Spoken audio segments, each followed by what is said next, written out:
Oke teman-teman, malam ini kita akan memulai kajian Rabu malam kita dengan mengulang kembali materi yang pernah kita sampaikan beberapa tahun yang lalu tentang tajdidun niyah, memperbaharui niat.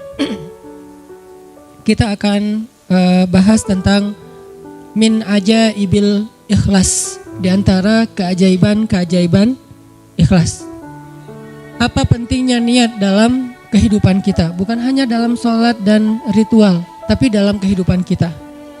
Terus bagaimana ikhlas itu bisa merubah sesuatu yang sedang kita alami, baik itu musibah ataupun itu anugerah. Kemudian bagaimana cara kita menjadi seseorang yang mukhlis, sampai ke derajat tertinggi dari mukhlis itu adalah mukhlas. Jadi ada mukhlis, ada mukhlas.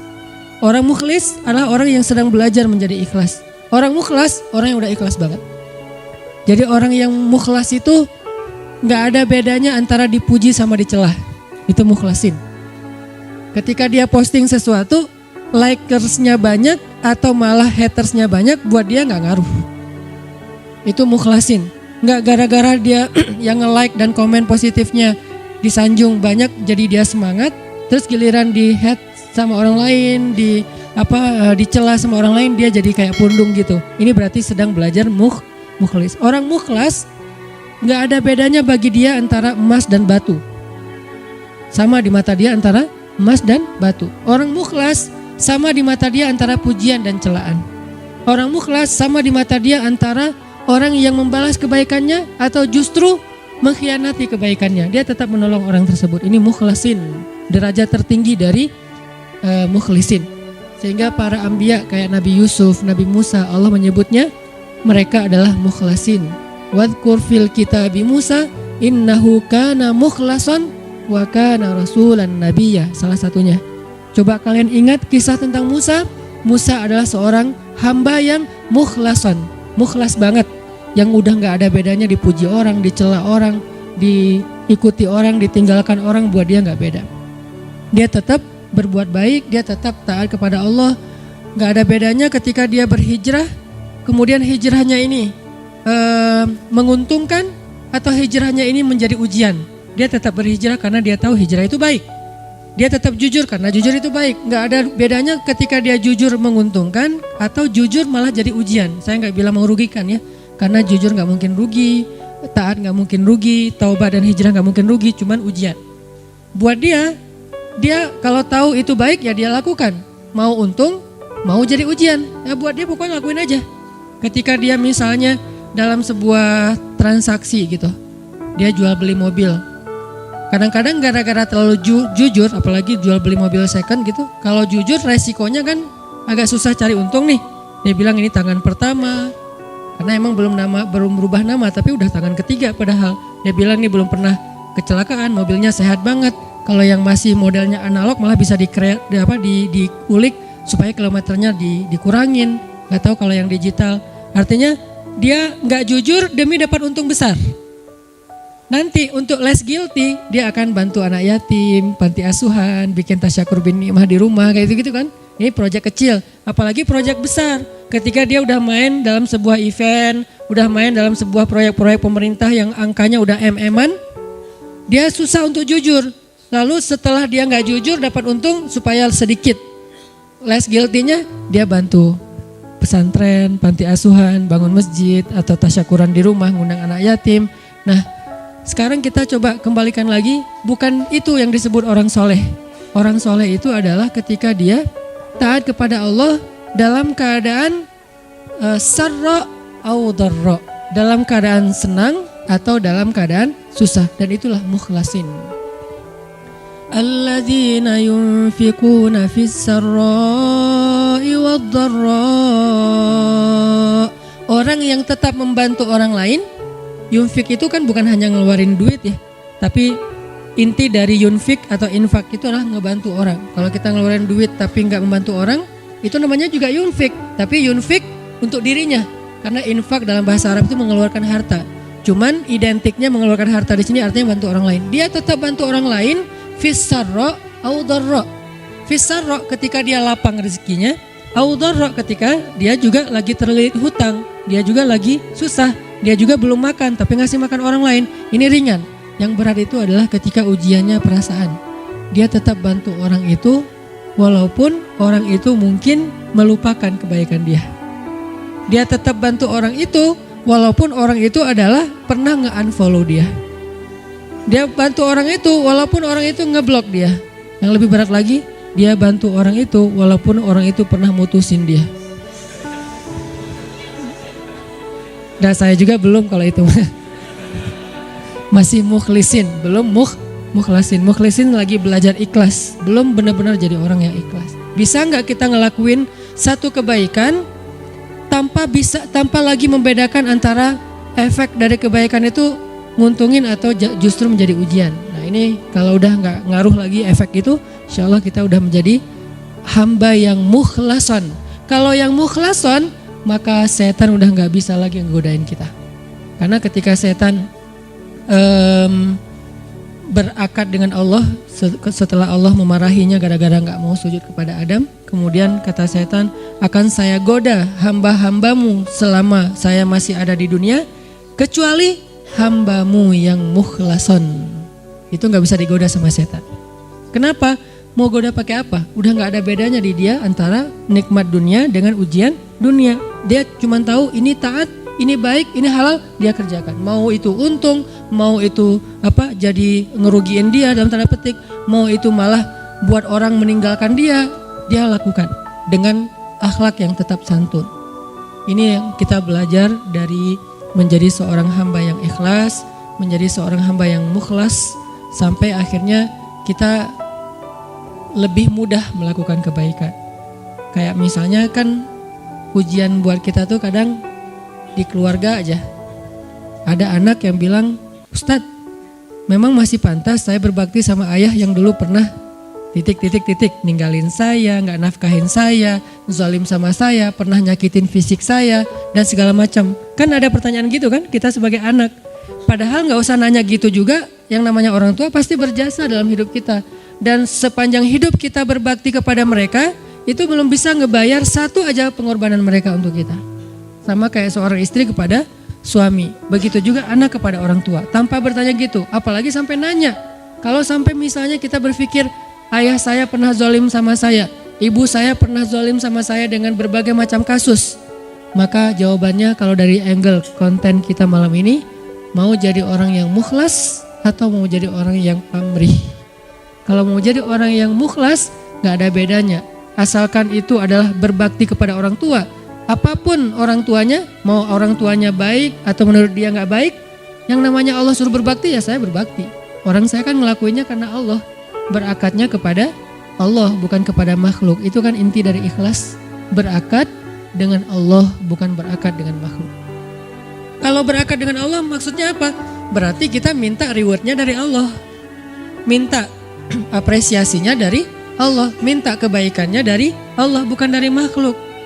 Yang kita harapin like dari Allah. Yang kita harapin di repost oleh Allah.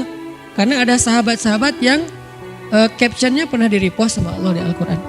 Salah satu sahabat yang captionnya di repost siapa? Umar bin Khattab. 3 kali di repost oleh Al-Quran. Itu keren banget. Sampai ada sahabat captionnya dia di repost oleh Al-Quran. Jadi ayat itu mengulang kembali kata-kata Umar. Salah satunya di surat At-Tahrim. Kemudian nanti ada di surat Al-Anfal. Kemudian ada juga di surat Al-Ahzab. Allah nge-repost kata-kata Umar bin Khattab. Ini menunjukkan bahwa ikhlas banget, yang diharapin adalah reward dari Allah, apresiasi dari Allah, anugerah dari Allah, hadiah dari Allah, kebaikan dari Allah. Ustadz, kalau misalnya gak berharap apa-apa bahkan dari Allah, itu bukan ikhlas. Karena makna ikhlas itu bukan tidak berharap apa-apa. Makna ikhlas itu murni. Arti murni berharap hanya kepada Allah. Karena kalau sampai kita gak berharap surga, gak berharap dibebaskan dari azab neraka, gak berharap dibantu oleh Allah, itu bukan ikhlas. Itu apa Ustadz? Itu istaghna. Ini ada sedikit yang harus kita perbaiki dari persepsi tentang makna ikhlas. Apa bedanya ikhlas dengan istaghna? Kalau ikhlas tidak berharap kecuali kepada Allah Kalau ke Allah dia berharap surga. Allah sendiri yang menjanjikan kan. Wa'adallahu alladhina amanu misalnya, wa basyiril ladzina amanu wa amilus solihat anna lahum jannat. Ayat kayak gitu kan banyak banget di Al-Qur'an ya. Allah menyediakan untuk mereka ampunan, Allah menyediakan untuk mereka surga, Allah menyediakan untuk mereka kebaikan. Wa may yattaqillaha yaj'al lahu makhraja wa yarzuqhu min haitsu la yahtasib, yukaffir anhu sayyiati wa yu'dhim lahu ajra, yaj'al lahu min amrihi yusra. Ayatnya banyak banget. Kalau Allah udah nawar-nawarin terus kita bilang, "Dah saya mah enggak butuh itu." Itu namanya istagna. Istagna arti bahasanya merasa enggak butuh. Terjemahan lebih umumnya lagi, sombong. Jadi kalau kita enggak berharap apa-apa ke Allah, justru Allah tuh enggak suka. Bukan Allah salut. Hebat ya hamba ini ya, ngelakuin kebaikan enggak berharap apa-apa. Enggak. Itu Allah enggak suka. Kalau kita ke teman, kita suka. Karena ketika dia berharap sesuatu ke kita jadi beban. Kalau Allah itu enggak jadi beban. Jangan samakan Allah dengan makhluk. Ketika kita berharap terus Allah jadi beban. Ntar dulu saya mau cuti, kenapa? Bebannya banyak banget, semua orang berdoa ke saya. Kan gak gitu Allah. Masa ketika kita berdoa Allah jadi beban? Bukankah Allah berfirman, kulla yaumin huwa fi sya'an. Setiap hari Allah sibuk, walaupun sibuk, wala ya'uduhu hifzuhuma. Allah gak pernah kerepotan. Wala ya'uduhu hifzuhuma. Allah gak pernah kerepotan untuk memelihara, menjaga dan memberikan hak huma, langit dan bumi dan apa yang ada di dalamnya. Jadi ikhlas itu bukan gak berharap apa-apa teman-teman. Ikhlas itu tidak berharap kecuali kepada Allah saja. Ke Allah berharap surga. Ya Allah beri saya surga. Sampai Nabi bilang, kalau kalian minta surga, mintalah surga Firdaus yang paling tinggi. Jadi puncaknya Firdaus. Apakah Nabi kurang ikhlas? Bukankah ikhlas kita belajarnya dari Nabi? Adakah yang lebih baik ikhlasnya daripada Nabi? Tidak ada. Bahkan para anbiya pun belajarnya kepada Rasulullah seandainya mereka sezaman. Bukti mereka Nabi lebih baik dari mereka apa? Semua Nabi itu nge-mention Nabi Muhammad. Semua Nabi, dari mulai Nabi Adam, Nuh, apalagi Rasul ya. Nuh, Musa, Ibrahim. Semua Nabi dan Rasul pernah mention tentang @Muhammad_Abdullah. Semua pernah mention di postingan mereka. Bahkan banyak kayak Musa sering, Nabi Ibrahim bahkan dalam doa-doa beliau nggak mention Nabi kan. Sehingga Nabi Muhammad itu udah dikenal dari sejak zaman Nabi Adam. Kapan ya Muhammad datang? Lewat satu zaman, belum muncul. Lewat zaman kedua, kapan ya Muhammad yang dimention itu datang? Jadi setiap umat yang soleh pasti nungguin Rasulullah loh. Umat Nabi Adam nungguin Nabi Muhammad, umat Nabi Nuh nungguin Nabi Muhammad. Tapi mereka tahu bahwa Nabi ini akan muncul, cuman nggak tahu kapannya. Ternyata beruntungnya kita, beliau muncul dan kita menjadi umatnya. Yang pengen jadi umat Nabi Muhammad itu bukan cuma kita teman-teman. Semua umat Nabi itu pengen jadi umat Nabi Muhammad. Walaupun mereka gak bilang, aduh nyesel jadi umat Nabi Musa. Gak gitu juga sih. Mereka menghargai Musa, cuman mereka juga kayak berandai-andai punya wish gitu ya. Bisa gak ya jadi umat Nabi Muhammad? Kenapa? Karena Nabi Muhammad ini paling keren, paling luar biasa. Ya Sayyidul Anam. Bukan cuma Sayyidul Anbiya, Sayyidul Anam, pemimpinnya semua manusia. Bahkan malaikat juga ikut kepada Rasulullah SAW gitu. Para Anbiya sholat di Masjid Al-Aqsa diimamin oleh Rasulullah SAW. Jadi nggak ada orang yang lebih baik dalam masalah agama daripada Rasul. Kalau Nabi mengajarkan kita tentang mengharapkan kebaikan kepada Allah dan itu masuk dalam bagian ikhlas, berarti kalau ada orang yang gak mengharapkan lalu merasa paling ikhlas, ini pasti ada yang miss nih tentang pemahamannya. Enggak, tetap berharap, ya Allah masukkan saya ke surga. Bahkan doa kita sebelum kita salam, salah satu yang diajarkan apa? Allahumma inni a'udzubika min azabi jahannam wa min azabil qabr wa min fitnatil mahya wal mamat wa min syiddatil fitnah wa min syarri fitnatil masiihid dajjal. Atau doa yang dibaca sama Bilal terus di like sama Nabi itu apa? Yang diposting sama Bilal. Allahumma inni as'aluka ridhaka wal jannah wa a'udzubika min sakhatika wan nar. Itu kan postingan Bilal ya. Yang first like-nya malah Rasulullah. Lalu yang lain pas ngeliat Rasulullah nge-like pada nge-like juga. Akhirnya malah di save gitu postingan Bilal dan dihafal. Kemudian di repost sampai zaman kita sekarang. Isinya apa itu? Meminta dan berlindung. Berarti mengharapkan kan? Meminta berarti mengharapkan surga dan ridho Allah. Berlindung berarti mengharapkan terbebas dari neraka dan dan kemarahan Allah. Ini berarti ikhlas. Jadi kalau kamu kenapa puasa? Biar ujian nasionalnya lancar. Oh nggak ikhlas tuh. Ikhlas kalau berharapnya ke Allah. Kenapa tahajud? Biar nilainya bagus. Ikhlas kalau berharapnya ke Allah. Kenapa ini? Karena ini. Kenapa ini? Baik urusan dunia maupun urusan akhirat selama halal ya. Karena kalau kenapa sekarang kamu rajin tahajud? Biar gua bisa dagangannya laku. Padahal dalam berdagang dia banyak curang. Ini nih agak klise nih. Klise sekali ya. Mirip-mirip dengan orang Khawarij di zaman sahabat. Sampai Nabi bilang gini. Ini klisenya Khawarij ya. Kalau di zaman kita menurut sebagian besar ulama dan saya sepakat dengan itu seperti ISIS. Klisenya Khawarij itu apa? Kata Nabi, kalau kalian membandingkan ibadah kalian dengan ibadah mereka, maka kalian akan meremehkan ibadah kalian. Saking ibadah orang Khawarij itu luar biasa. Itu soleh banget dari sisi ibadah ya. Taat banget, rajin ibadah banget.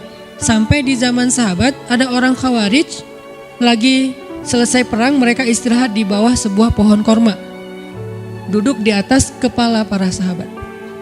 Jadi ada sahabat yang dipenggal kepalanya, mereka duduk di atas kepala sahabat yang habis dipenggal, istirahat, tiba-tiba jatuh buah kurma. Pas buah kurma jatuh, temannya ngambil. Kata temannya yang lagi duduk di atas kepala sahabat bilang, jangan makan, itu kan bukan hak kita, karena kita belum minta izin kepada pemilik. Giliran satu butir kurma, mereka mikirin halal haram, tapi di bawah mereka lagi didudukin kepalanya para sahabat yang dijamin masuk surga. Klise kan? Ini yang sering terjadi. Kadang-kadang kita dari satu sisi ahli ibadah, malam tahajud, siang puasa, tapi komen di sosial media masih istilahnya gibah, buka aib, apa-apa segala macam. Ini berarti kita kayak agak sedikit aneh gitu kesolehannya. Nah, termasuk orang yang pengen jadi orang baik tapi nggak mengharapkan apa-apa. Sampai ada syair, dan saya agak kurang setuju dengan syair ini, mengatakan, ya Allah, kalau saya berbuat baik karena pengen surga, tutuplah pintu surga itu dari saya, gitu kan ya. Kalau saya beribadah karena takut neraka, masukkanlah saya ke dalam neraka. Saya melakukan itu hanya karena cinta. Terkesan hub, al-khauf dan ar-roja itu tiga hal yang bertentangan. Padahal tiga hal ini tiga-tiganya bagian dari iman. Hub, cinta, bagian dari iman. Kita harus mencintai Allah lebih dari segalanya. Khauf, takut kepada Allah, bagian dari iman. Sampai Nabi mengatakan, Ra'sul hikmah makhafatullah. Puncaknya orang yang berilmu itu takut sama Allah. Jadi orang yang paling takut pada Allah, yang paling banyak berilmu. Innama yakhshallaha min ibadihi al-ulama. Orang yang paling takut kepada Allah di antara hambanya adalah orang yang berilmu. Begitu juga dengan ar-raja. Siapa yang mengharapkan kebaikan di sisi Allah, maka dia mendapatkan apa yang dia harapkan, termasuk niat. Maka yang paling tepat di antara makna ikhlas, ikhlas itu tidak berharap kecuali hanya kepada Allah. Kalau berharap kepada Allah, itu semuanya ikhlas. Kalau nggak berharap apa-apa dari Allah, namanya istaghna. Dan ayat tentang istaghna, kalla innal insana la yatgha ar-ra'ahu istaghna. Manusia itu akan banyak berbuat dosa ketika dia merasa dirinya serba cukup, gak butuh lagi kepada Allah SWT. Insya Allah nanti kita lanjutkan setelah sholat isya. Teman-teman sekalian, kita lanjutkan tentang pembahasan min ajaibil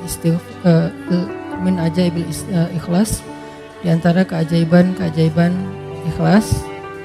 Dan tadi kita membahas tentang arti ikhlas itu apa. Ternyata ikhlas itu bukan gak berharap apa-apa kepada Allah. Seolah-olah kita gak merasa butuh kepada Allah.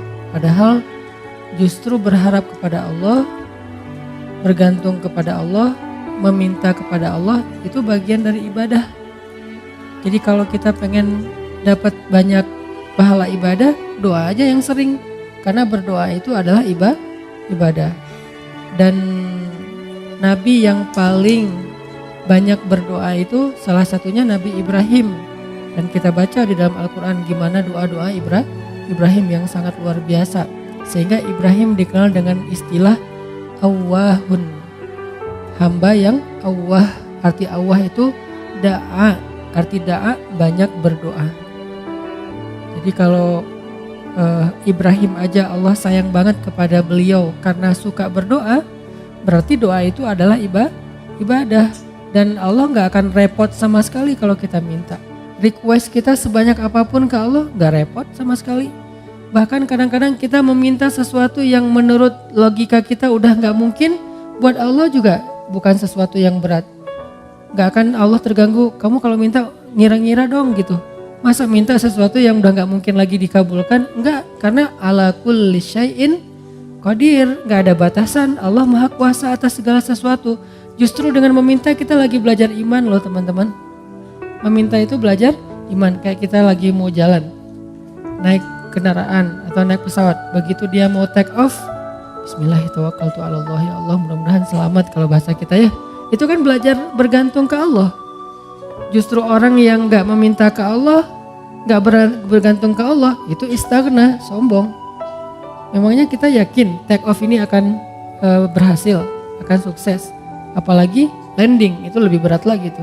Selalu deg-degan saya kalau udah landing. Apalagi kalau yang misalnya pesawatnya agak kecil, terus cuacanya gak bagus, landingnya sampai gak terlalu mulus gitu, itu kan resikonya tinggi. Sehingga pas lagi landing, doanya mungkin 3 kali lipat pas dari take off gitu. Kalau take off doanya subhanallah sakharana haza, kalau landing sampai yasinan, ayat kursi, ar-rahman. Kenapa? Karena bergantung kepada Allah. Loh kok pas lagi kayak gitu berdoa, ya ke siapa lagi coba kita berlindung, ke siapa lagi kita bergantung, ke siapa lagi kita berharap. Itu bagian dari iman. Jadi makin sering berdoa, kita makin sering belajar gantung, kayak manja gitu ke Allah. Dan emang harusnya kayak gitu, manja banget sama Allah. Ya Allah nih gimana ya, ya Allah saya ada ini, ya Allah ada itu. Terus saja setiap hari itu laporan ke Allah, dia dikit-dikit nge-mention Allah, dikit-dikit angkat tangan. Allah sayang banget sama hamba yang kayak gitu. Justru kalau hamba ngerasa, ini mah masih bisa dikerjain sendiri, ntar aja kalau udah susah baru minta sama Allah. Allah gak suka yang kayak gitu, itu bukan mandiri, itu istaghna, sombong. Masa hal yang sepele aja minta ke Allah. Nabi bilang mintalah kepada Allah walaupun garam. Garam aja mau masak minta ke Allah. Walaupun sederhana mungkin bahasanya. Ustadz, garam itu bukan minta ke Allah, beli ke warung, ke Alfamart, bukan minta ke Allah. Mungkin beli bisa juga dapat garam dengan seizin Allah pastinya. Tapi kita jadi gak belajar iman. Kita jadi gak dapat pahala. Apa susahnya sih tinggal bilang ya Allah ini kurang garam. Bismillah, jalan aja nyari garam. Dapat garam, ada 2 orang, yang satu beli garam di warung tanpa bismillah, yang kedua beli garam di warung dengan bismillah. Dua-duanya dapat garam, tapi yang kedua dapat plus pahala, iman, makin disayang sama Allah. Siapa tahu lewat masakan yang dia masak dengan bismillah itu rasa cinta Allah tanamkan dalam hati suaminya. Kalau belum punya suami, siapa tahu itu calon mertuanya. Kan kata Nabi, di balik nama Allah selalu ada kebaikan kan? Jadi kalau kita bilang bismillah gak ada ruginya. Tinggal kita bilang, ya Allah kurang garam, bismillah, cari aja garam di warung. Yang kedua, dianggap itu mah gak perlu bismillah juga dapat. Yang namanya garam gampang carinya. Ya, dua-duanya dapat garam. Dua-duanya masukin garam ke dalam masakan itu. Tapi yang satu berkah, yang satu tidak berkah. Segala sesuatu yang dilibatkan nama Allah di dalamnya, kata Nabi, Allah munculkan kebaikan atau keberkahan. Segala sesuatu yang tidak ada nama Allah, Allah cabut keberkahannya. Jadi bukan hanya masalah makanan yang kita makan teman-teman, tapi apa kebaikan setelah itu yang kita dapetin. Sehingga kalau misalnya kita ngerasa mampu pun secara logika sederhana, mudah, tetap pakai nama Allah. Tetap minta sama Allah. Karena yang kita minta bukan yang mudah itu doang, tapi apa yang setelah itu. Kita jalan naik motor, cuman deket doang ke rumah teman atau kemana gitu yang mungkin bahkan kadang-kadang gak perlu takut ada razia atau apa karena terlalu dekat gitu. Atau di kampung gak pakai helm juga, walaupun ini bukan saya gak nganjurin ya. Kan banyak tuh realitasnya kayak gitu ya. Lupa bismillah, giliran yang jalannya biasa pakai razia. Bismillahirrahmanirrahim, bismillahirrahmanirrahim, la haula wala quwwata illa billah. Auzubillahi min polisi misalnya. Sampai doanya macam-macam gitu kan ya. Kenapa? Karena dianggap itu beresiko. Giliran yang ringan-ringan enggak. Jangan lihat itunya doang, lihat apa setelahnya. Jangan-jangan pas kita nggak baca bismillah emang nggak ada kejadian apa-apa. Tapi kita lupa, mungkin harusnya kita dapat kebaikan loh. Tapi gara-gara nggak baca bismillah kita nggak dapat kebaikan. Walaupun nggak dapat musibah. Siapa tahu pas lagi kita jalan harusnya tadi Allah udah naruh kayak kita main game kan suka ditaruh kayak bonus-bonus gitu nyawa atau apalah ya. Terus kalau pas lewat nyamber dapat naik gitu nyawanya dapat 1 strip, dapat 2 strip. Nah kalau nggak baca bismillah kita nggak dapat itu tapi pulang tetap selamat. Akhirnya kita pikir nggak ngaruh juga nggak baca bismillah. Enggak, jangan lihat kejadian itu aja tapi lihat apa setelahnya. Siapa tahu dengan baca bismillah bukan siapa tahu sih yakin dengan baca bismillah kita dapat kebaikan yang kita min haitsu la yahtasib, yang kita nggak pernah tahu, nggak pernah duga. Yang kayak cerita saya dulu dapat alhamdulillah beli rumah gara-gara sholat asar di masjid Cihanjuang yang sekarang dekat rumah. Kenapa bisa kayak gitu? Mana saya tahu ada yang akan jual rumah di masjid lagi sholat asar. Kalau bukan karena Allah yang ngatur banget kan segala sesuatu teh. Jadi minta sama Allah. Berharaplah kebaikan-kebaikan sebanyak apapun dari Allah itu nggak ngerugiin Allah. Sampai Nabi mengatakan seandainya semua makhluk, semua manusia dari mulai Adam sampai manusia terakhir berkumpul sekaligus lalu mereka semuanya meminta kepada Allah kebaikan dan pertolongan, maka Allah memberikan semua permintaan mereka dikabulkan satu persatu sesuai dengan hajatnya, maka semua itu tidak mengurangi kebesaran Allah walaupun sekecil 1 tetes air yang dicelupkan dengan ujung jarum ke dalam lautan. Sama sekali gak berkurang. Apa repotnya buat Allah? Ini berhala udah ngumpul semua, bukan sealatif loh. Dari Nabi Adam sampai manusia terakhir ngumpul, numplek semuanya ya Allah, ya Allah, ya Allah, semuanya teriak minta kepada Allah dan Allah kabulkan satu-satu masing-masing dikabulkan sampai beres hajatnya. Itu nggak mengurangi kebesaran Allah walaupun seujung kuku sekalipun atau seujung jarum sekalipun.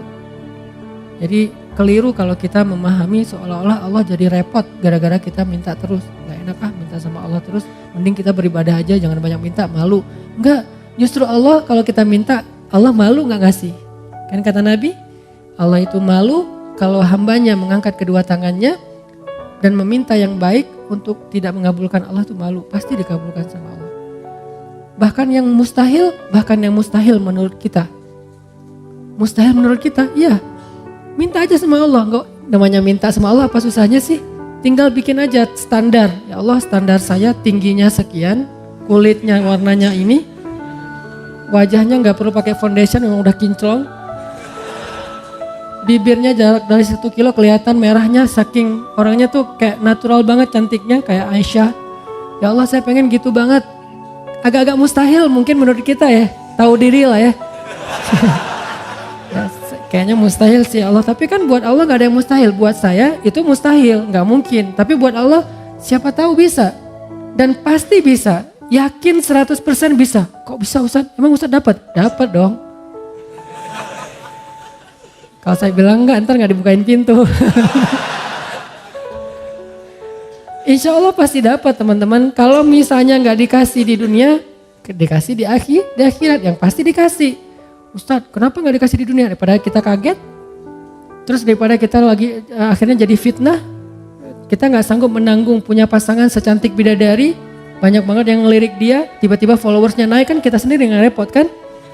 Nah, akhirnya dikasih yang kita sanggup menanggung kecantikan itu. Sehingga kita gak terabaikan dari hal yang lain, gak bikin kita sombong. Coba kalau terlalu keren malah bikin kita sombong. Kalau yang terlalu biasa bikin kita bingung. Ya udah yang tengah-tengah aja, sesuai dengan kebutuhan kita. Nanti di akhirat baru dikasih sesuai dengan kita. Ya Allah kok sekarang saya dapatnya keren gini ya Allah. Kan kamu dulu mintanya gini. Siapa dia? Pasangan halal kita di dunia yang Allah make upin lagi nanti di akhirat. Make up dunia aja bisa berubah orang yang kan banyak tuh di Instagram yang viral gitu kan. 2 foto kan ya. Ini yang asli, ini hasil make up. Atau 3 asli make up editan. Yang ketiga paling keren kan. Nah kebayang gak editan di dunia aja pakai apps itu bisa sekeren itu. Gimana editan akhirat? Allah yang edit. Jadi juru riasnya tuh langsung Allah yang ciptakan pas dibangkitkan dari kubur. Bulu mata udah lentik, Kamu siapa? Kan aku. Kok udah berubah, bulu mata udah lentik, alis sudah bertaut, nggak lurus gini kayak balok ya, bertaut gitu. Udah keren pokoknya. Minta aja lah, apa susahnya sih minta sama Allah, tinggal ya Allah saya gini.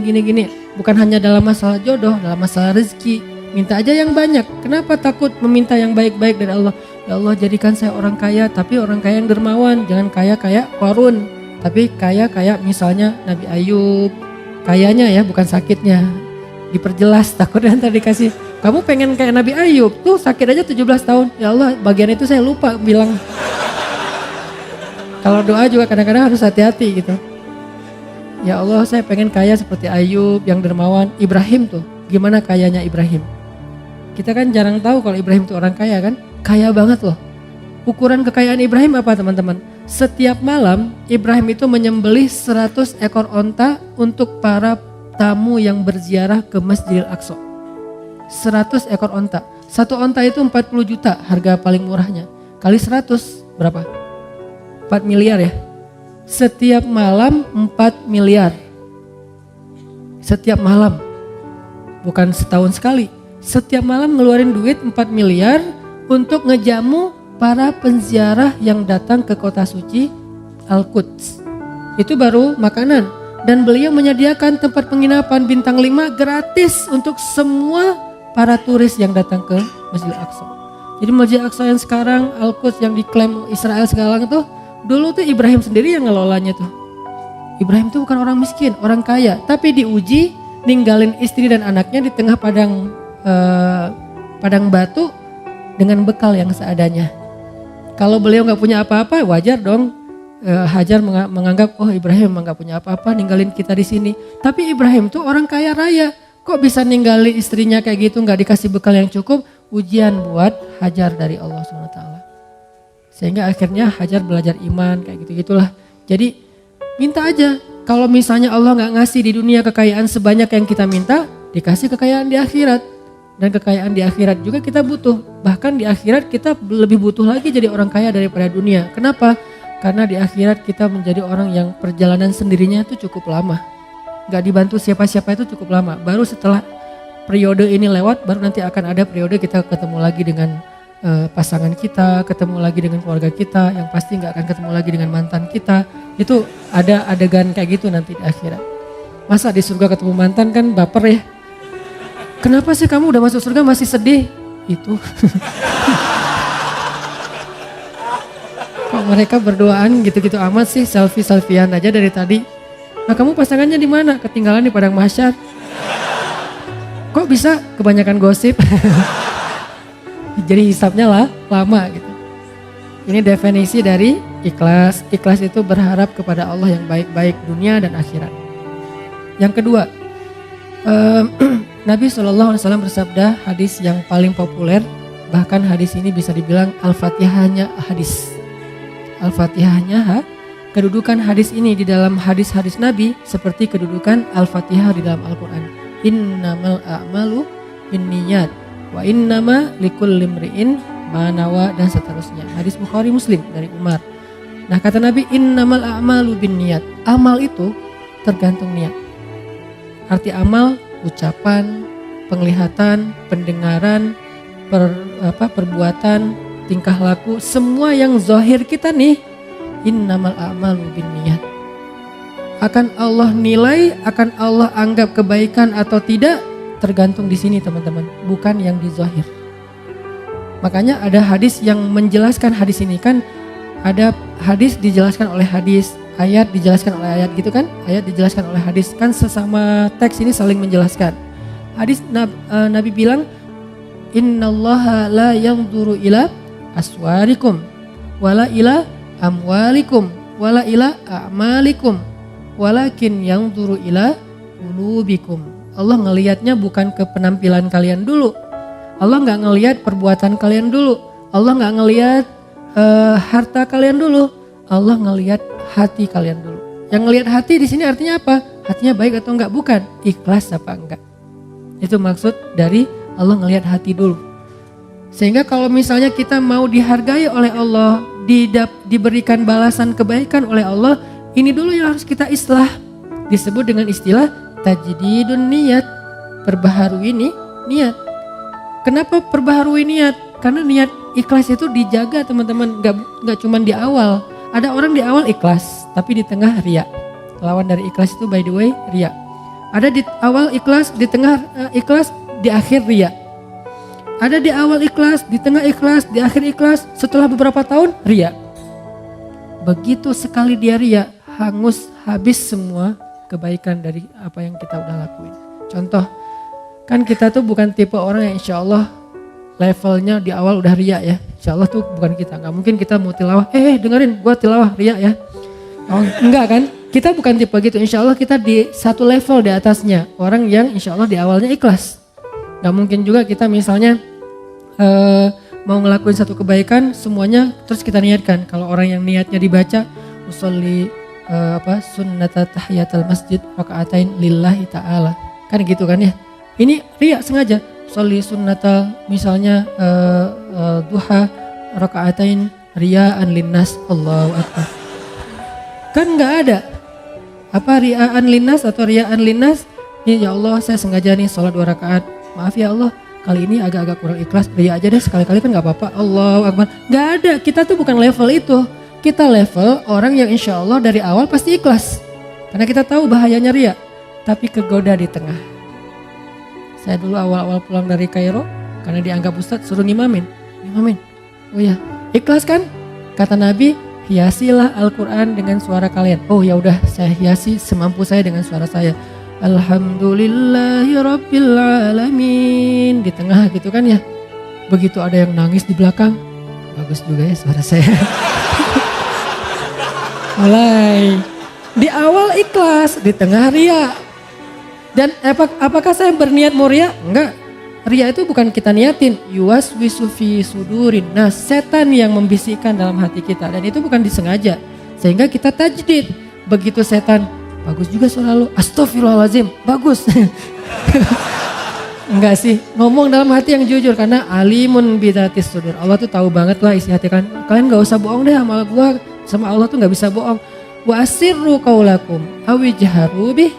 Innahu alimun bidatis sudur. Kalian merahasiakan, kalian tampakkan. Tahu banget lah Allah apa yang kita rasain. Jadi rugi banget kita bohong sama Allah dalam hati itu kayak konyol banget tuh. Allah tahu isi hati kita sejelas kita berteriak. Misalnya kita teriak, bagus juga ya suara saya, kan jelas tuh. Tapi dalam hati, bagus juga ya suara saya. Jelas buat Allah tuh gak ada bedanya. Bukan apa-apa, enggak kayak gitu. Jelas banget, sejelas kita bersuara lantang, sejelas itulah suara di dalam hati kita. Di sisi Allah gak ada yang beda. Jadi gak usah bohong deh sama Allah. Yukhadi'unallah, kan gitu kan, membohongi Allah. Padahal wa ma yakhda'una illa anfusahum, cuma ngebohongi diri sendiri. Nih riya di tengah, riya di akhir, di tengah enggak. Soalnya gak ada yang nangis, biasa aja gitu. Tilawah, begitu selesai sholat datang, Ustaz, baru pertama saya bisa nangis dalam sholat. Di Masjidil Haram aja saya gak bisa nangis, di belakang Ustaz saya nangis. Oh iya Pak, alhamdulillah istiqomah ya Pak. Dalam hati, Bapak baru tahu. Mulai yuwas-wis, Bapak gak pernah lihat YouTube saya. Mulai yuwas, itu kan terjadi kan. Saya pernah ngerasain itu teman-teman, makanya tajdid, perbaharui lagi. Kayak pas sholat di mall, itu yang paling agak gregetan. Sholat di mall kan di basement gitu, musola, sholat maghrib. Karena saya pakai kaos, pakai celana biasa, gak disuruh jadi imam dong. Yang disuruh jadi imam bapak-bapak yang pakai bajunya rapi, imamin aja. Saya, oh ya udah kita lihat aja nanti. Jadi ngomong. Begitu si bapak baca Quran, tuh kan kata saya juga apa? Udah gak usah lama-lama, al-ikhlas aja gitu. Besok-besoknya kepancing nih. Jadi kayak gak percaya gitu kan sama orang, lihat muka-mukanya kayaknya nih orang-orang polos nih. Pas lagi mau dorong-dorong, saya kayak kedorong gitu. Siapa sih yang dorong saya gitu. Pura-pura kedorong gitu. Ini bukan saya loh yang mau ya, gak tahu siapa sih yang dorong saya gitu. Udah, Sof, benerin Sof. Dalam hati, Sof udah dengerin ya. Nih gini nih tilawahan yang benar nih. Allah, riya. Mau saya baca 1 juz, 10 juz, 30 juz, 1 huruf pun gak ada nilainya di mata Allah. Innamal a'malu binniyat. Dan gak bisa saya bohong sama Allah. Bohong ke manusia mungkin bisa. Saya kayak bacanya kayak khusyuk banget. Orang-orang sampai kagum gitu, respect. Masya Allah ya suaranya, bacaannya luar biasa. Pasti dari hati nih, karena kerasa di hati. Kata dia. Tapi kan Allah tahu. Tapi Allah maha menutupi aib. Allah gak mau buka. Enak aja lo ngomong. Enggak. Allah baru buka aib nanti di akhirat. Di dunia gak akan Allah buka. Allah menjaga aib kita. Supaya apa? Supaya kita perbaiki diri. Allah dia ngomongnya gitu, pernah enggak? Astagfirullahaladzim, tajdidin niyah, perbaharui lagi niatnya, perbaharui. Ini pengennya karena Allah. Datang setan-setan tuh enggak akan lepas kita, dia pegang erat-erat tuh. Setan enggak mau ngelepas kita sampai kapan? Sampai mukhlasin, enggak ada bedanya lagi tadi pujian atau celaan, baru dia akan nyerah. Tapi kan kelas kita masih mukhlisin ya, itu juga kalau mampu. Nah, kadang-kadang bukan di akhir, nanti setelah beberapa tahun. Nah kayak misalnya kita tahajud, udah 10 tahun nih tahajud, tiba-tiba ada teman kita mancing, gimana ya biar bisa tahajud, susah banget, saya udah masang 10 alarm gak kebangun, udah tidur di lantai biar cepat bangun malah lebih nyenyak tidurnya. Gimana sih cara biar tahajud, saya udah olahraga siang harinya biar malamnya tidur awal jadi cepat bangun, tetap aja olahraga tidur ya tidur, gak bangun-bangun. Gimana ya caranya? Kita kepancing, awalnya niatnya ikhlas juga, pengen sharing, pengen ngasih semangat. Sebetulnya sih tahajud itu gampang kalau udah jadi habit, gitu. Gimana maksudnya? Lah kalau udah jadi habit, mau dia capek, pulangnya telat, yang namanya jam 2 pasti udah kebangun. Biar jadi habit berapa lama? Ya standarnya sih 10 tahun. Kalau kamu gimana? Ya alhamdulillah 10 tahun. Habis semuanya. Satu malam pun gak ada nilainya, coba. Sayang banget kan? Ria itu menghanguskan semua amal kita yang kita riakan seperti api menghanguskan kayu sampai jadi debu. Gak bernilai lagi, gak bisa dipakai apa-apa. Tapi ria ini sepele banget, halus banget, gak berasa. Dia muncul tanpa kita niatkan, gak ada niat kita pengen ria pastinya, gak mau. Lu tanya dong ke gue tentang tahajud biar gue bisa ria. Gak mungkin kan, gak ada kayak gitu, dia kepancing oleh orang lain. Lebih parah lagi kadang-kadang kepancingnya justru karena celaan. Kita dipancing oleh orang-orang yang gak menghargai kita. Lu gak tahu ya, kayak misalnya seorang istri, suaminya misalnya kayak ngerasa paling banyak berjasa sendiri, paling banyak berbuat, paling penting di rumah itu. Akhirnya istrinya, tahu gak sih kerjaan saya di rumah ngapain aja? Disebutin satu persatu pengorbanannya, kebaikannya. Gara-gara kepancing oleh suami, habis semuanya. Makanya jangan kepedean dulu bahwa kalau kita udah bertaubat, berhijrah, udah rajin ke masjid, kita lebih mulia dari orang lain yang belum melakukan itu, belum tentu.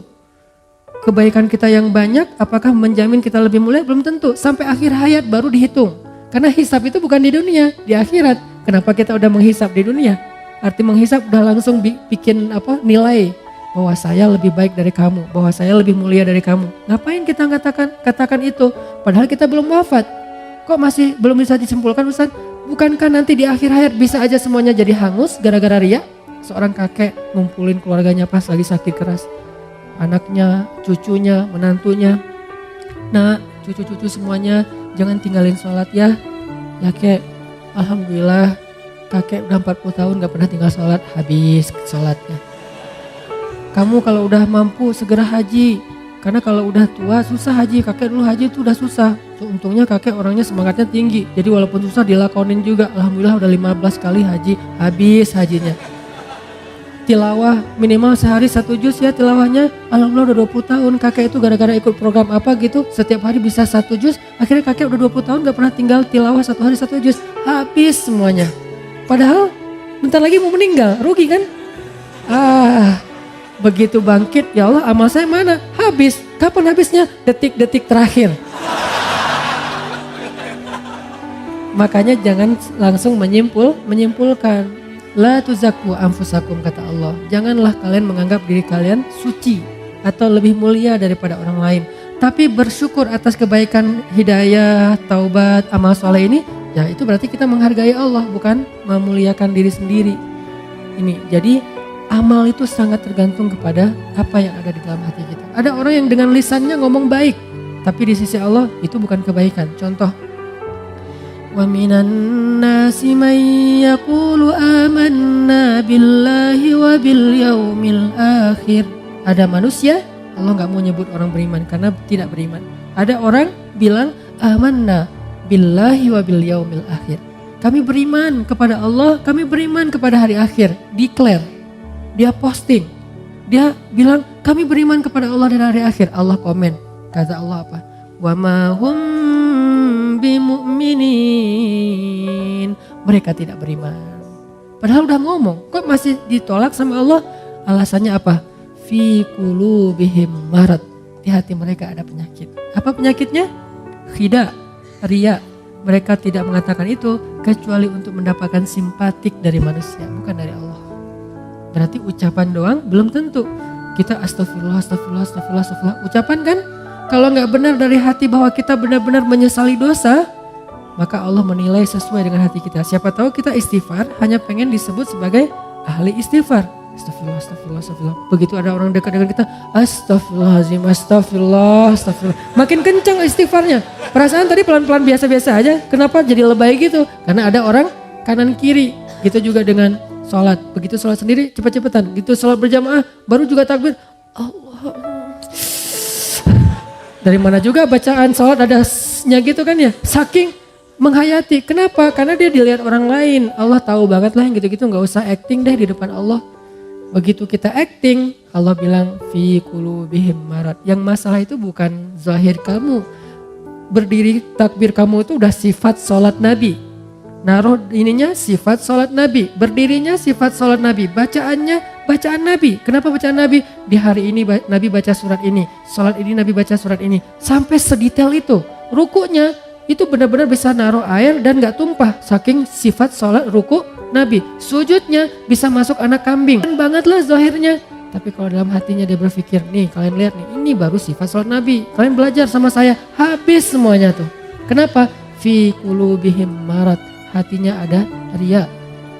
Jadi Allah innamal a'malu binniyat, maksudnya yang Allah nilai pertama ini dulu. Kalau ininya benar, zahirnya ada kurang-kurang dikit, Allah sempurnakan. Kalau zahirnya sempurna, di sini kurang, Allah hilangkan. Allah anggap gak ada apa-apa, gak ada kebaikan apapun, gak ada nilai. Jadi tergantung di sini ternyata. Kan ada kisah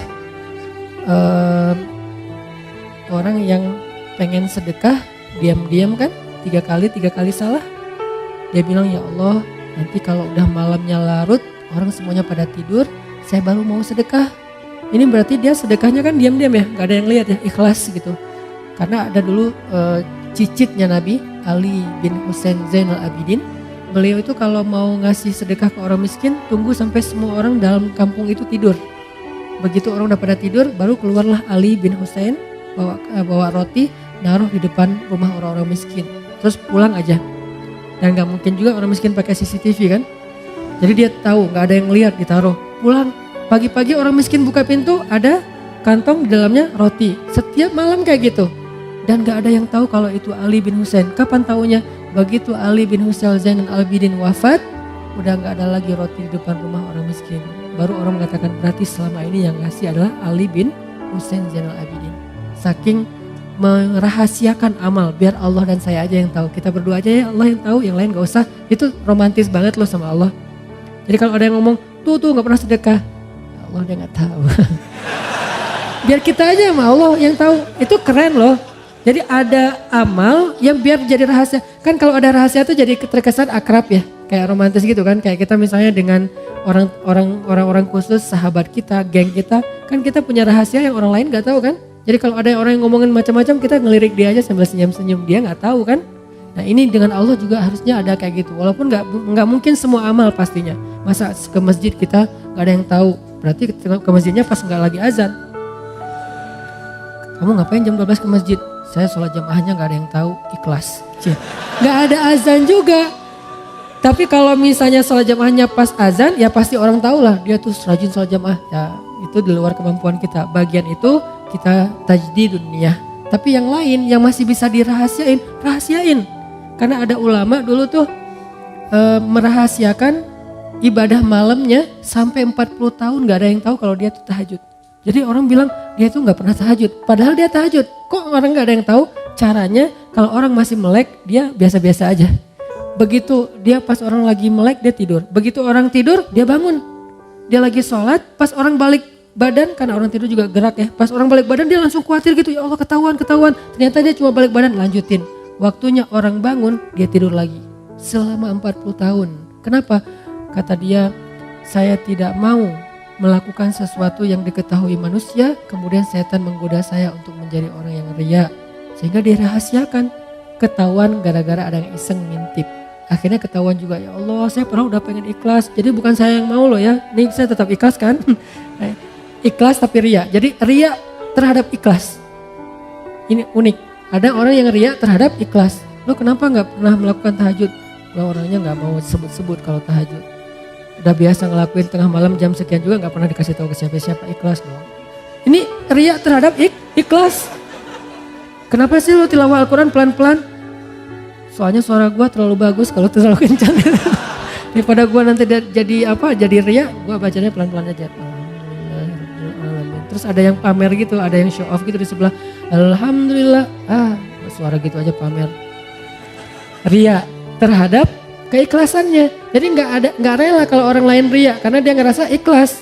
Jadi pengennya lo gak usah riak depan gue deh, gue ikhlas. Kalau gue mau pamer bisa, cuma kan gue gak mau, gue pengennya ikhlas. Ini namanya ikhlas riak terhadap ikhlas. Ini aneh banget. Sama dengan orang yang perlu istighfar terhadap istighfar. Ya istighfar, al-istighfar yahtajul istighfar. Istighfarnya membutuhkan istighfar. Kenapa? Istighfarnya itu riak banget. Astagfirullah, ya Allah, zalamtu nafsi zulman katsira. Oh gak ada lagi orang, amin, udah pergi aja. Padahal gak ada orang, istighfarnya luar biasa. Ini nih, istighfar yahtajul istighfar. Istighfar yang membutuhkan istighfar. Jadi ada laki-laki, dia sedekah, ya Allah malam ini saya pengen sedekah ke orang pertama yang saya temuin di luar rumah. Malam-malam, kayak kita mungkin jam 12 malam dia keluar, ketemu seorang laki-laki, ngasih aja, pergi. Karena dia gak mau ketahuan, gak mau ngobrol biar gak ketahuan, pergi aja. Besok pagi, orang-orang pada ngomong, jadi trending topik. Kata orang-orang, semalam ada pencuri dapat sedekah. Dia langsung ngerasa gitu, bukan kegeeran karena dia doang yang sedekah kan. Astagfirullahaladzim, berarti sedekah saya salah semalam buat pencuri. Ya Allah, saya ulangi deh ntar malam, saya perbaiki. Maaf ya Allah. Malam kedua dia keluar lagi, diam-diam gak ada orang. Jalan nyari siapa yang bisa dibantu. Lewat seorang cewek, kasih, neng, langsung pergi. Besok pagi orang-orang ngomong, semalam seorang pezina dapat sedekah. Astagfirullahaladzim, salah lagi 2 kali. Dan ini ceritanya bukan fiksi, hadis dalam bentuk kisah. Malam ketiga dia keluar lagi, ketemu orang kasih, pergi. Besok orang mengatakan, semalam ada orang paling kaya di kampung ini dapat sedekah. Astagfirullah, 3 kali salah. Malam keempat dia tidur, Allah utus malaikat menjelma dalam mimpinya. Ini namanya mimpi yang baik, ilham dari Allah. Malaikat itu bilang, fulan sedekah kamu 3 kali, mungkin kamu pikir salah, tapi Allah terima karena dia ikhlas. Yang pertama, sedekah kamu kepada pencuri membuat dia tidak jadi mencuri karena sudah mendapatkan apa yang dia butuhkan. Sedekah kamu kepada pezina membuat dia tidak jadi menjual tubuhnya karena dia sudah mendapatkan apa yang dia butuhkan. Dan yang ketiga, sedekah kamu ke orang kaya telah menyadarkan dia dari sifat kikir sehingga sekarang dia menjadi orang kaya yang dermawan.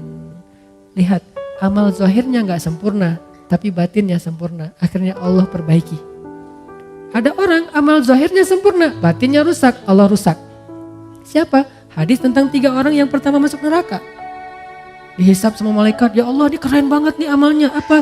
Dia adalah seorang penghafal Quran 30 juz dengan riwayat mutawatir 10 qiraat. Keren banget nih ya Allah. Mau masuk surga mana? Kata Allah, tempatnya di neraka kata Allah. Malaikat aja sampai heran karena malaikat kan gak tahu isi hati ya. Mereka cuma mencatat yang zahir doang. Allah yang tahu isi hati. Malaikat nanya, ya Allah salah dia apa? Kan dia ahli Al-Quran, rajin membaca, rajin menghafal, pembawa Al-Quran kemana-mana. Kata Allah, karena dia tidak menghafal Al-Quran untuk aku. Dia menghafal Al-Quran untuk dikenal sebagai qori, hafiz. Sempurna kan amalnya, tapi rusak isi hatinya. Sehingga rusak semua pahalanya. Yang kedua, orang yang dermawan. Ya Allah ini rajin banget sedekah, setiap hari sedekah. Kata Allah tempatnya di neraka. Kata malaikat, kenapa ya Allah? Dia tidak bersedekah untuk aku, dia bersedekah untuk disebut jawad, orang yang dermawan. Habis lagi, padahal sedekahnya udah sempurna. Yang paling parah tuh yang ketiga, di lehernya masih ada bekas luka karena terbunuh dalam peperangan. Malaikat kagum gitu, respect. Wah ini keren banget ya Allah, ini orang yang syahid, orang yang mujahid, orang yang berjihad. Kata Allah, tempatnya di neraka malaikat. Kata malaikat, kenapa ya Allah? Dia tidak berjihad untuk aku, dia berjihad untuk disebut syuja, sang pemberani, seorang pahlawan. Lihat, zahirnya sempurna, batinnya rusak, maka rusak. Zahirnya kurang-kurang dikit, batinnya sempurna, maka sempurna. Innamal a'malu binniyat. Ini maksud dari kalimat ini. Insyaallah pekan depan kita lanjutkan kalimat wa innama likulli imri'in ma nawa. Apa artinya? Jadi per kalimat kita bahas, kita bedah, dan mulai tahun ini setelah lebaran ini kita akan membahas, mungkin akan sedikit nambah grade-nya ya. Pakai lebih banyak hadis, lebih banyak ayat supaya kita mulai punya basic yang kuat tentang Islam kita. Insyaallah tetap dalam bentuk booster motivasi. Jadi innamal a'malu binniyat, amal kita itu bukan yang zahir dulu yang Allah nilai, tapi isi hati dulu yang Allah nilai. Perbaiki niat, tajdidun niyah. Jaga amal kita dengan menjaga niat. Kita mungkin mudah menjaganya di awal. Bagaimana dengan di tengah ketika sedang melakukannya? Bagaimana dengan di akhir, apresiasi atau celaan orang setelahnya? Bagaimana setelah beberapa tahun setelah kita merasa bahwa ini keren banget, kita istiqomah, itu akan sangat berpengaruh. Mungkin amal kita banyak, tapi belum tentu semuanya sampai kepada Allah. Dari sekian banyak amal yang kita lakukan, cuma sedikit mungkin yang sampai kepada Allah. Yang sedikit itu hanya yang gampang-gampang, yang ringan-ringan. Kenapa? Cuman itu yang kita gak bisa riak. Mau riain apa? Bacanya Al-Ikhlas. Tapi giliran bacanya surat-surat yang susah, riak kan? Nah justru kadang-kadang yang sampai itu yang ringan-ringan, yang sepele-sepele, yang kita gak bisa riak ke siapa-siapa. Orang juga lebih baik dari kita. Mungkin cuman itu yang sampai ke hadapan Allah. Sedangkan yang susah kita lakuin malah gak sampai. Kenapa? Mungkin di awal, di tengah, di akhir ikhlas, tapi after years akhirnya kita riak. Mudah-mudahan Allah menjaga amal kita dengan menjaga hati kita. Ya muqallibal qulub, tsabbit qulubana. Ya Allah yang membolak-balikan hati, tetapkanlah hati kami dalam keikhlasan. Rabbana la tuzigh qulubana ba'da idh hadaitana. Ya Allah, jangan gelincirkan hati kami condong kepada keburukan setelah Engkau beri petunjuk. Ya musarrifal qulub, sarrif qulubana ila ta'atik. Wahai yang mengalihkan hati, alihkanlah hati kami kepada ketaatan kepadamu. Allahumma habbib ilainal iman wa zayyinhu fi qulubina wa karrih ilainal kufra wal fusuqa wal isyan waj'alna minar rasyidin.